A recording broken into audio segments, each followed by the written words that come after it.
Hello my dear students. చాలా మంది పోటీ పరీక్షల్లో నిరాశ నిస్పృహలకు లోనవుతుంటారు. ఓకే, మొన్న ఏపీఎస్సీ గ్రూప్ 2 రాని వాళ్ళు కావచ్చు, లేకపోతే గ్రూప్ 1 ఇంటర్వ్యూకి క్వాలిఫై కాని వాళ్ళు కావచ్చు, యూపీఎస్సీ ప్రిలిమినరీ డిస్క్వాలిఫై అయిన వాళ్ళు కావచ్చు. వీళ్ళందరిలో ఒకే మీమాంస, am I really fit for the exam. Okay, so 100% success or failure గురించి నేను ఇక్కడ డిస్కస్ చేయడానికి రావట్లేదు. నేను రెండే పాయింట్లు చెప్తున్నాను. బ్యాక్గ్రౌండ్ లో you might be seeing Lokesh Kanakaraju, Coolie movie director Lokesh Kanakaraju తన ఒక ఇంటర్వ్యూలో తన ప్రీవియస్ మూవీ లియో ఫ్లాప్ అయిన తర్వాత he started writing A story for Rajinikanth. ఆ రజనీకాంత్ లాంటి సూపర్ స్టార్ తో సినిమా తీసేటప్పుడు కనీసం ఎటువంటి చిన్న పొరపాట్లు కూడా అవకాశం ఇవ్వకుండా 2 సంవత్సరాలు, okay, he forget about each and every function and everything, and 37th and 38th బర్త్డేలు కూడా జరుపుకోకుండా, అండ్ హీ టోల్డ్ దట్ నా జీవితంలో 2 సంవత్సరాలు 37 and 38 ఇయర్స్ ఎలా జరిగిపోయినాయో కూడా తెలియనట్లు హార్డ్ వర్క్ చేశాను అన్నట్టు. So that makes me very great inspiring అనమాట. ఆ మాట చాలా ఇంట్రెస్టింగ్ అనిపించింది. అంటే నేను ఇక్కడ చెప్పాలనుకుంటుంది ఏంటంటే, సో ఓటమి తర్వాత వచ్చేటువంటి శబ్దం, లేకపోతే ఓటమి తర్వాత వచ్చేటువంటి ప్రయత్నం ఎలా ఉండాలంటే లోకేష్ కనకరాజ్ కూలీ మూవీకి చేసినట్టు ఉండాలి. So point I want to share here is forget about everything. Okay, నువ్వు స్టడీ హాల్లో కూర్చుంటావా, లేకపోతే నువ్వు ఏదైనా ఒక రూమ్ లో కూర్చుంటావా, నీ ప్రిపరేషన్ ని ఏ మోడ్ లోకి తీసుకెళ్తావు అనేది చాలా ఇంపార్టెంట్. అండ్ సెకండ్ థింగ్, అసలు ఎవరితోటి సోషల్ ఇంటరాక్షన్ అనేది వదిలేసి. ఓకే, సో చాలా మంది అభ్యర్థులు మాలో ఏ శక్తి, ఏ స్ట్రాంగ్ పాయింట్ లేదనుకుంటారు. నేను దాదాపుగా నా 14 years ఆఫ్ టీచింగ్ ఎక్స్పీరియన్స్ లో I might have seen thousands of students. ప్రతి ఒక్క స్టూడెంట్ లో ఒక అద్భుతమైన మిరాకిల్ అండ్ ఒక స్పార్కిల్ ఉంటుంది. సో దాంట్లో వన్ ఆఫ్ ద ఇంపార్టెంట్, కొంతమందికి ఫ్యాక్చువల్ ఇన్ఫర్మేషన్ గుర్తుపెట్టుకోవడం ఇష్టం, కొంతమందికి ఫోటోగ్రఫిక్ మెమరీ ఉంటుంది, కొంతమందికి చూడగానే అర్థమైపోతుంది, కొంతమందికి డాట్స్ కనెక్ట్ చేయటం. ప్రతి ఒక్క అభ్యర్థికి ఒక అద్భుతమైనటువంటి విషయ పరిజ్ఞానం ఉంటుంది. అయితే ఇక్కడ నీ యొక్క స్ట్రాంగ్ పాయింట్ ఏదైతే ఉందో దాన్ని బాగా ఎక్సైట్ చేస్తుంది. Okay, some things, for example నాకు కరెంట్ సైన్స్ అండ్ టెక్నాలజీ చదవటం నన్ను చాలా చాలా ఎక్సైట్ చేస్తుంది. Okay, so that makes me very really excited. Okay, ఇప్పుడు కాదు, చిన్నప్పటి నుంచి కూడా. So that is how I made the best current science and technology. దీనివల్ల ఇండియాలోనే best science and technology current topics best cover అవుతాయి మన యాప్ ద్వారా. ఓకే, సో అంటే నన్ను ఎక్సైట్ చేసే టాపిక్, అందువల్ల నన్ను ఎక్సైట్ చేసే టాపిక్ నేను టీచ్ చేసే టాపిక్ ఒకటి అవ్వడం వల్ల that is how I become very much successful. నేను కూడా మీకు చెప్పాలనుకుంటుంది ఏంటంటే, మీకు చదివేటప్పుడు కంపల్సరిగా ఫ్యాక్చువల్ ఇన్ఫర్మేషన్ చదివేటప్పుడు ఇంట్రెస్ట్ ఉంటుందా, లేకపోతే అనలిటికల్ ఇంట్రెస్ట్ ఉంటుందా, వాటిని చదువుతూ వెళ్ళండి. కానీ దాన్ని as a part of preparation గా తీసుకెళ్ళండి. కానీ నాలో ఏ శక్తి లేదు, నేను ఈ కాంపిటేటివ్ ఎగ్జామ్స్ కి అన్ఫిట్ అనేటువంటి మీమాంసకు మాత్రం ఎట్టి పరిస్థితుల్లో ఉండదు. Every one is a unique individual. ప్రతి ఒక్కళ్ళు ఒక ప్రత్యేకమైన శక్తి సామర్థ్యాలు ఉంటాయి. ఆ శక్తి సామర్థ్యాలను వెలికి తీసుకోండి. ఓకే, 2 సంవత్సరాలు మీరు ఎవరిని ఇంప్రెస్ చేయాల్సిన పని లేకుండా, ఎవరితోటి social interaction, forget about the functions, forget about the parties, అంటే బర్త్డే పార్టీస్ కావచ్చు, లేకపోతే ఫ్యామిలీస్ లో వచ్చేటువంటి ఫంక్షన్స్ కావచ్చు, అన్నిటిని వదిలేసండి. 2 సంవత్సరాలు ఎక్స్ట్రాడినరీ ఎఫర్ట్స్ పెట్టండి. ఓకే, సో హార్డ్ వర్క్ చేయటం వల్ల ఫలితం వస్తుందా రాదా అనేది తెలియదు, కానీ నీకు హార్డ్ వర్కింగ్ నేచర్ అర్థమవుతుంది.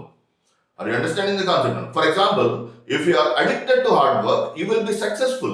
Okay, so 2 సంవత్సరాలు అన్ని వదిలేసి జీవితంలో ఇదే అంశంతో కూర్చున్నావు, గ్రూప్ 2 కోసం కూర్చున్నావు. ఓకే, సో ఆ హార్డ్ వర్కింగ్ అలవాటు పడటం అనేటువంటి స్వభావం ఏదైతే ఉందో అది నిన్ను జీవితంలో చాలా వేరే ఫీల్డ్కి వెళ్ళినా సరే, ఓకే, నోటిఫికేషన్ రాలేదు లేదా వచ్చింది, ఓకే, ట్విట్లో మిస్ అయింది, కానీ నీతో ఉండేది ఏంటి, ఎవరు నీ నుంచి చెడిపోయలేంది ఏదన్నా ఉందంటే అది నీ హార్డ్ వర్కింగ్ నేచర్. సో నేను చెప్పాలనుకుంది ఏంటంటే, 2 సంవత్సరాలు మీ లోపల ఉన్నటువంటి ఫైర్ని కావచ్చు, మీ లోపల ఉన్నటువంటి కసిని కావచ్చు వెలికి తీసి హార్డ్ వర్కింగ్ చేయడానికి అలవాటు చేసుకోండి. 18 hours చదువుతావా, లేకపోతే 16 hours పుస్తకంతోనే ఉంటావా, నీ ప్రణాళిక ప్రకారం రచించుకొని, నాకు తెలిసి best time to sleep is 2 to 6. Early morning 2 నుంచి 6 వరకు నిద్రపోండి. 6 నుంచి లేచి ఆ ప్రిపరేషన్ ని చాలా సీరియస్ మోడ్ లోకి తీసుకెళ్ళండి. ఎవరికి మీరు ఎవరిని ఇంప్రెస్ చేయడానికి మాత్రం ప్రయత్నించకండి. ఓకే, సో కొంతమంది ఏం చేస్తారంటే, ఇతరులను ఇంప్రెస్ చేసే ప్రాసెస్ లో ఏదో తెలిసిన క్వశ్చన్లు వీళ్ళు అడిగి వాళ్ళు చెప్పనప్పుడు చాలా హ్యాపీగా ఫీల్ అవుతుంటారు. That is not the thing. Okay, so నిన్ను నువ్వు ఇంప్రెస్ చేసుకుని నిన్నకి నీ ఇవాళ పోటీ, నీ ఇవాళకి నీ రేపు పోటీ, అంతేగాని ఎప్పుడూ కూడా ఎవరితోటి పోటీ పడదు. And try to do as much as possible hard work అన్న. నీ జీవితంలో నీకు అత్యద్భుతమైన విలువైన సంపద ఏదైనా ఉందంటే నా దృష్టిలో హార్డ్ వర్కింగ్. సో ఆ హార్డ్ వర్కింగ్ నేచర్ని అలవర్చుకొని ఎంత వీలైతే అంత కన్సిస్టెంట్ గా ప్రిపేర్ అవ్వండి. Okay, for example UPSC prepare అవుతున్నావు. సో నీ హార్డ్ వర్క్ మెకానిజం అలాగే తీసుకెళ్ళి let the hard work continue with you. ఎప్పుడైతే నువ్వు అద్భుతమైనటువంటి హార్డ్ వర్క్ చేసే స్వభావాన్ని అలవర్చుకుంటావో దాని ద్వారా నీకు అన్ని రకాలైనటువంటి అంశాల్లో నీకు అద్భుతమైనటువంటి పరిజ్ఞానం వస్తుంది. ఫర్ ఎగ్జాంపుల్ ఇక్కడికి వచ్చావు, 2 సంవత్సరాలు విపరీతమైన హార్డ్ వర్క్ చేసావు, ఓకే ఫెయిల్ అయింది, no need to worry. So plan B already రెడీగా పెట్టు. ప్లాన్ బిలో ఏదో ఒక కోర్స్ నేర్చుకుంటావు, కోర్స్తో పాటు జాబ్లోకి వెళ్ళిపోతావు. అక్కడ ఈ హార్డ్ వర్కింగ్ నేచర్ ఏదైతే ఉందో ఆ ఫీల్డ్ లో నీకు చాలా అద్భుతంగా దోహదం చేస్తుంది. ఫర్ ఎగ్జాంపుల్ ఏదైనా ఒక సోషల్ ప్రాబ్లం వచ్చింది, సో నువ్వు స్పందించే తీరు బీయింగ్ ఏ కాంపిటేటివ్ ఆస్పిరెంట్ లా, అంటే నేను చెప్పాలనుకుంటుంది ఏంటంటే ఎప్పుడూ కూడా నిరాశ నిస్పృహలకు వెళ్ళదు. ఓకే, లోకేష్ కనగరాజు ఫెయిల్ అయిందని తన యొక్క ఎఫర్ట్స్ ని తగ్గించాడా పెంచాడంటే రెండింతలు చేశాడు. ఇంకా చెప్పాలంటే కంప్లీట్ గా ఎఫర్ట్స్ తను ఎంతవరకు పెట్టగలిగాడు అంతవరకు పెట్టగలిగాడు. అలాగే మీ శక్తి సామర్థ్యాలను పూర్తి స్థాయిలో వినియోగించడానికి ట్రై చేయండి. ఓకే, సో రకరకాలుగా వస్తుంటాయి అసలు. అంటే ఇప్పుడు I want ask you one thing, notification వస్తేనే చదువుతావా, నోటిఫికేషన్ రాకపోతే చదువుతావా? నోటిఫికేషన్ వస్తేనే చదివే పని అయితే నువ్వు you are fit for plan B. Notification వచ్చినా రాకపోయినా 2 సంవత్సరాలు ఈ ఫీల్డ్ లోనే ఉంటావు. సో 2 సంవత్సరాలు నీ ప్రిపరేషన్ కంప్లీట్ చేసుకోవాలి. Once the entire preparation, syllabus, revision, test series అన్ని ప్రాక్టీస్ అన్ని కంప్లీట్ చేసుకున్న తర్వాత అప్పుడు నోటిఫికేషన్ వచ్చిందనుకో వెళ్ళండి. నోటిఫికేషన్ రాలేదనుకో పార్ట్ టైం జాబ్ చేసుకో, లేదా ఫుల్ టైం జాబ్ చేసుకుంటూ పార్ట్ టైం చదువుకో. అంతేగాని నోటిఫికేషన్ వచ్చే వరకు మీమాంస లేదా టైం వేస్ట్ చేసుకుంటూ, ఓకే అంటే టైం వేస్ట్ చేసుకుంటూ వీళ్ళు ఎలా ఉంటారంటే, సో నేను బాగా ప్రిపేర్ అవుతున్నాను కాంపిటేటివ్ ఎగ్జామ్స్ కోసం అంటాడు. ఓకే, సో నోటిఫికేషన్ వస్తుంది అనే ఆశాభావంతో 2 సంవత్సరాలు చదువు, రాలేదా వదిలేసి ఫీల్డ్ వదిలేసిపో. ఓకే, అంతేగాని నోటిఫికేషన్ వస్తుందా రాదా అనే దాంతో ఉండి ఓకే రాదు అనుకుంటావు. ఓకే, సో ఇప్పుడు చాలా మంది 2026లో వస్తుంది, 2027లో వస్తుంది, 26 1 year లో ఉంది. ఓకే, సో 1 year వస్తుంది కదా, 1 year లో నీ ప్రిపరేషన్ కంప్లీట్ చేసుకో, get ready for that. 2 years time చెప్పాను. ఓకే, మీకు ఫైనాన్షియల్ గా బాగా ఇబ్బంది ఉంది అనుకోండి, search for plan B, part time job చేసుకుంటూనే ప్రిపేర్ అవ్వండి. అంతేకాని ఇక్కడే ఉంటూ ఇప్పుడు ఈ ఫీల్డ్ లోనే ఉంటూ ప్రిపేర్ అవ్వాలా వద్దా అనే తర్జన మధ్యలో ఉండదు. Okay, so take a strong firm decision. Okay, so ఒకటి ప్రిపేర్ అవ్వాలి, కంటిన్యూ యువర్ ప్రిపరేషన్. వదిలేస్తాను వెళ్ళిపోవడం. అంతేగాని ప్రిపేర్ నోటిఫికేషన్ వస్తుందో రాదో తెలియదు అన్నాడు. ఓకే, 3 చేపల కథ మీకు తెలుసు, సుమతి, కాలమతి, మందమతి. ఒక చెరువులో 3 చేపలు ఉంటాయి. సుమతి, కాలమతి, మందమతి అని 3 చేపలు ఉంటాయి. సుమతి ముందుగానే అంచనా వేస్తుంది. ఓకే, రాబోయే కాలంలో ఈ చెరువులో నీళ్లు తక్కువ ఉంటాయి కాబట్టి జాలర్లు మనం పట్టుకుంటారని ఆ చెరువు నుంచి కాలువకి వెళ్ళిపోయి అక్కడ దగ్గరలో ఉన్నటువంటి పెద్ద సరస్సుకి వెళ్ళిపోతుంది.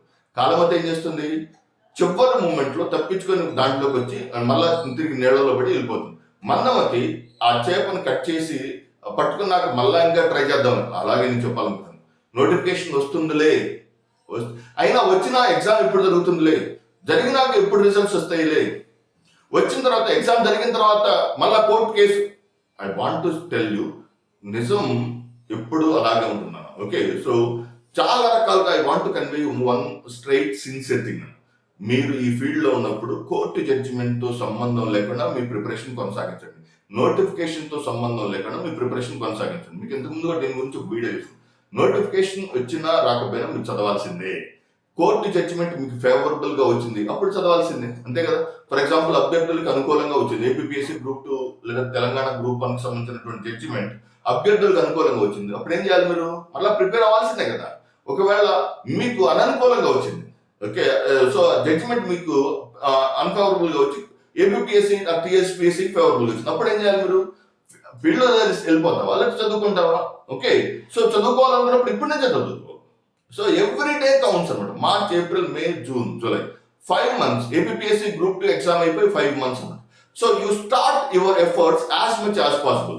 2 సంవత్సరాలు మీ కెరీర్ లోని 2 సంవత్సరాలు కనుక మీరు ఎక్స్ట్రాడినరీగా హార్డ్ వర్క్ చేస్తే మీరు 62 సంవత్సరాల వరకు మీ లైఫ్ బాగుంటుంది. ఈ 2 సంవత్సరాలు చూద్దాంలే చేద్దాంలే అనుకునే వాళ్ళు చాలా తక్కువ మంది ఉంటారు. ఎందుకు లక్షలాది మంది ఆస్పిరెంట్స్ ఉన్నా 1000 మంది పిక్ అవుతారంటే because of that. Okay, Lokesh కనగరాజుకి ఈ సినిమా హిట్ అయినా నెక్స్ట్ సినిమా హిట్ అవుతుందని గ్యారెంటీ లేదు. కానీ మీరు 2 సంవత్సరాలు హార్డ్ వర్క్ చేసి లైఫ్ కాంపిటేటివ్ ఎగ్జామ్స్ లో సక్సెస్ అనుకోండి, లైఫ్ లాంగ్ 62 ఇయర్స్ వరకు సొసైటీలో రెస్పెక్ట్ కావచ్చు, గవర్నమెంట్ నుంచి వచ్చేటువంటి బాధ్యతాయుతమైనటువంటి సర్వీసెస్ కావచ్చు, everything you will be getting. So my sincere suggestion for you all, try to spend minimum 2 years for the next okay. So August 2025 నుంచి August 2027 అనుకుంటున్నాను. ఓకే, ఫైనాన్షియల్ బాధ్యతలు దానికి సంబంధించినవి ఆల్టర్నేటివ్ చూసుకుంటూ లేదా ఎక్కడైనా ఒక పార్ట్ టైం జాబ్ చేసుకుంటూ అయినా సరే కనీసం 5 to 6 అవర్స్ అయినా మీ ప్రిపరేషన్ ని లాస్ట్ వరకు కొనసాగించండి. Let it be 27. చాలా మంది కింద కామెంట్స్ పెడుతున్నారు 27 వస్తుంది సార్, 28. అసలు మనకి ఏం తెలియదు కదా, సడన్ గా నోటిఫికేషన్ ఇస్తే ఏం చేస్తాము? ఓకే, నోటిఫికేషన్ ఇచ్చిన తర్వాత మాత్రం ఏపీపీఎస్సీ మైండ్ సెట్ ని బట్టి ఎగ్జామ్ డేట్ ని ఎంత వీలైతే అంత ఫాస్ట్ గా కండక్ట్ చేస్తారు. ఓకే, ఏదో శత్రువు యుద్ధం మీదకి వచ్చి యుద్ధానికి శత్రువు వచ్చినట్టు వేగంగా ఎలాగైతే పరిగెత్తారో అలా ఉంది ఏపీపీఎస్సీ పరిస్థితి. Okay, so what ever it may be, but వాళ్ళు ఎప్పుడు ఎగ్జామ్ పెట్టినా మనం రెడీగా ఉండాలి. ఓకే, సో మీరు ఎప్పుడు నోటిఫికేషన్ కోసం ఎదురు చూడాలంటే మీ ప్రిపరేషన్ అంతా కంప్లీట్ అయిపోయి, రివిజన్ కంప్లీట్ అయ్యి, సెకండ్ రివిజన్, థర్డ్ రివిజన్ కూడా కంప్లీట్ అయినప్పుడు మాత్రమే you are eligible to expect for the notification. So I hope understand. ఎప్పుడు కూడా నెవర్ గివ్ అప్. మీరు ఒకటి నేర్చుకోండి, శ్రమ నీ ఆయుధం అయితే విజయం నీ బానిస అవుతుంది. ఎంత వరకైతే నీ హార్డ్ వర్క్ నేచర్ని కలిగి ఉంటావో ప్రపంచంలో నిన్ను అంత బాగా గుర్తుపెట్టుకుంటుంది ప్రపంచం. Okay, so that's it for today. Thank you very much. All the very best. God bless you.